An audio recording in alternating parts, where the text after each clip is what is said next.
Some things I like to do with my mom is cuddling with her and playing with her. That's one of my favorite things doing with my mom. I love my mom because she snuggles with me in my bed. My name is Nelba Marquez-Greene, and it was on this very stage 23 years ago at a Northern Regional Music Festival that I met my husband for the first time. Those are our children you just saw, Anna and Isaiah, and my husband, Jimmy, and I buried Anna, our caramel princess, 2 days before Christmas last year, after the massacre at Sandy Hook Elementary School. Her unopened gifts were still under the tree. Isaiah survived, but was at the school the day of the shooting and heard the gunfire that took his sister's life. After Anna's death, we toured the classroom where she took her last breath, and we were given a great gift. On the Hopes and Dreams board at her school, Anna had shared that her hope for the year was to tell stories. You'll see in the bottom right there, it says to write stories when I can. So my husband and I have promised to tell stories, the stories that she can't tell now. We will do that for her, stories that bring Anna to life and speak of the love she had and the love she gave, and stories on how we feel love can change things. A few months ago, one of those stories, one of those things I wrote about teachers to Capital Region Education Council, and they invited me to share a few thoughts. Inspired by the teachers at Sandy Hook Elementary School, my own mom, a 32-year veteran of Hartford Public Schools, and the teachers that have influenced my own life, it was easy to find the words. I based that speech on promises we made of love, faith, and courage. And that speech was published in Education Week and shared thousands of times, and that is how I ended up here today, talking in front of you, current and future teachers. On courage, the Sandy Hook Elementary School educators had courage. They certainly demonstrated that. I've spoken before about their selfless acts, but I think it bears repeating. 4 teachers and 2 administrators that day lost their lives to protect their building and their students. 6 women, some were wives, girlfriends, mothers. They gave their lives to save our kids, and I know there are countless, even right here, who would do the same. But there are acts of courage at Sandy Hook Elementary that never get discussed. And I'm talking about the teachers that went back in January.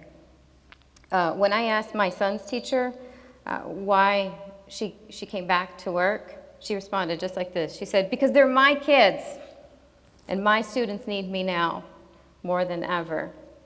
She wrote to me every day about what Isaiah had eaten for lunch and how many times he used the bathroom, and whether it was a good day or a bad day. And 4 months later, when my son finally came home from school and he smiled, I asked him about it, and he said, just like this, Mom, my teacher is so funny. I had an epic day. A few teachers will find themselves in the position of the teachers at Sandy Hook Elementary School, but every day you teach will require courage. Courage to support students like my son, who have lived through traumas no child should ever have to face alone. And courage to spare something extra for students who are left out and overlooked, like the young man who killed my daughter and 19 of her classmates. At some point, he was a young, impressionable student. Courage for kids facing long odds, for whom your smile, your encouraging word, an extra bit of patience that you have will just provide the comfort and security that they need to try again tomorrow. We also made some promises of faith, because there's no way you could be courageous without having some faith. I saw the classroom. I actually went in and toured the classroom where my daughter was killed. I needed to see it for myself, and I find it hard to imagine how you return to work or even life without faith. Faith that those teachers had the faith that although they didn't have all the answers and they didn't know what would come tomorrow, they would keep going. I know that many of you here won't ever be in that situation, but I do think it requires great faith to go back to work every day. I know some teachers quite personally, they're sitting right here in the front row, and I know that faith that you have. Have faith that your hard work can have a profound impact on your students, and that your impact can be far-reaching. I got about 15,000 personal letters at home after Anna was killed, and of all those letters, I kept one by my nightstand for about 4 or 5 months, and that was from my high school English teacher at Hartford Public High School, by the way, Robert Buckley. He solidified my love of words. Mr. Buckley was a middle-aged white teacher in an urban Black and Latino high school, but nobody could mess with Mr. Buckley. His expectations were exacting, and his standards were high, and he never gave up. He taught hard and he connected. As hard as we tried to push him away, we would say things like, "What do you know about our life?" And he would say, "I know that anything less than an A for you is not a real grade." And he could get away with it because he loved us and we knew it. You'll never know the impact that your spirit, your energy, your daily walk will have on your students. I know that you may not cover this in your prep courses, but the ability to connect with your kids and their parents and their families will be the most important thing you do going forward. And I'm going to tell you why. According to internationally recognized neuropsychiatrist Dr. Bruce Perry, he is the author of The Boy Who Was Raised as a Dog. He says, we used to live in a society where every child had about 4 healthy adults with whom they had a pretty good relationship. From this relationship, they would learn how to fight, how to forgive, how to love, how to self-regulate, how to cope. There's been a shift in our society. We're lucky if we see families that have 4 kids and 1 adult from whom to learn that. So what does that mean? It means your job as a teacher becomes that much more important. If they're going to be spending 8 hours a day with you, they will need you to teach them, but they will mostly need you to relate. They will need you to love.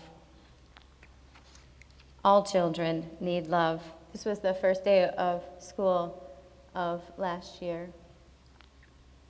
According to the National Survey of Children's Health, half of America's children will have suffered at least one adverse childhood experience before the age of 18. Isaiah is now one of them, and I'm one of them too, having survived my own attempted rape and murder when I was 5. I am living proof that trauma, while it may shape you, doesn't have to limit you. I'm also proof that a caring teacher can change a life.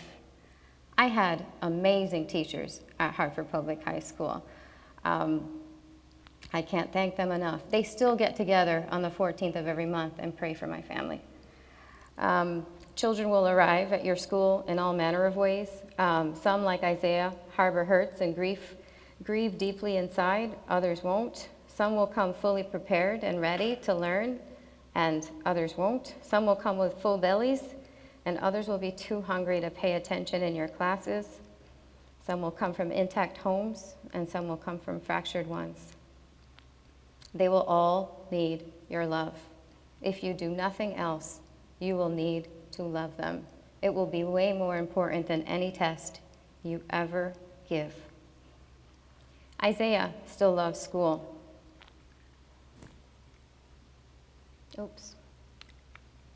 Isaiah still loves school. When I asked Isaiah last year how he wanted to honor his sister's 7th birthday,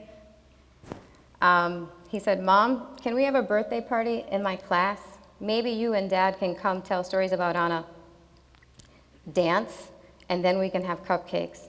And with the support of his teacher and his classmates, that's exactly what we did.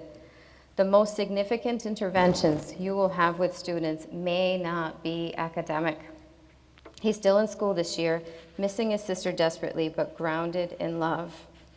He is moving forward.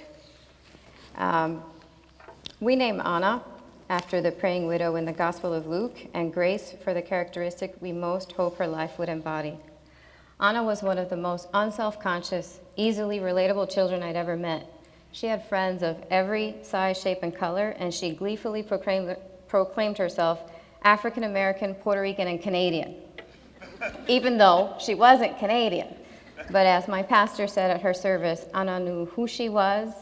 It allowed her to enjoy where she was and with who she was, and most importantly, Anna knew why she was.